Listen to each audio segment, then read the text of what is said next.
जमींदार साहब आज अपनी गलती पर खुद ही शर्मिंदा थे। आज उनके घर की इज्जत पर दाग लगते लगते बच गया। चौधरी साहब, हमने ब्लैकमेल करने वाले दोनों गुंडों को पकड़ लिया है।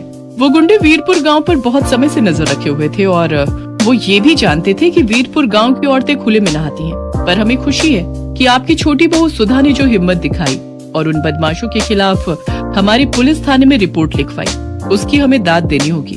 अच्छा चौधरी साहब, मैं चलती हूँ, नमस्ते। मैंने आपको कितनी बार समझाया था, घर की बहुओं का खुले में नहाना ठीक नहीं, पर आप नहीं माने। अब कुछ भी हो जाए, मैं अपनी बहुओं के लिए घर में गुसल खाने की व्यवस्था जरूर करूंगी। वीरपुर गांव जहां घरों में गुसल खाने की व्यवस्था नहीं थी, इसलिए गांव की औरतें खुले में नहाने को मजबूर थी। अरे नई बहू, सोकर उठी नहीं क्या? स्नान के लिए नदी पर जाना है। बड़ी भाभी, नहाने के लिए नदी पर? लेकिन यूं खुले में नहाते हुए कोई देख लेगा तो?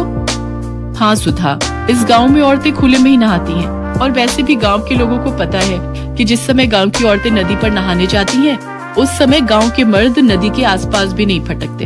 अच्छा अब देर मत करो, वैसे भी नदी किनारे इस समय सुनसान होता है, हम जल्दी से नहा कर आ जाएंगे। मालिनी और सुधा नदी पर नहाने के लिए जाती हैं। गांव की बहुत सी औरतें पहले ही नदी पर नहा रही थी। सुधा को बहुत शर्म आ रही थी। मालिनी भाभी, ये तो बहुत अजीब लग रहा है, अगर किसी ने हमें देख लिया तो हमारी इज्जत तो मिट्टी में मिल जाएगी।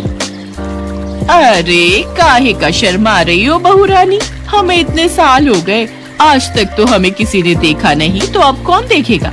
चौधरी साहब से सब डरते हैं, इसलिए नदी किनारे कोई मर्द नहीं आता, सिर्फ औरतें ही नहाती हैं। सुधा को बहुत अजीब महसूस हो रहा था, पर वो करती क्या?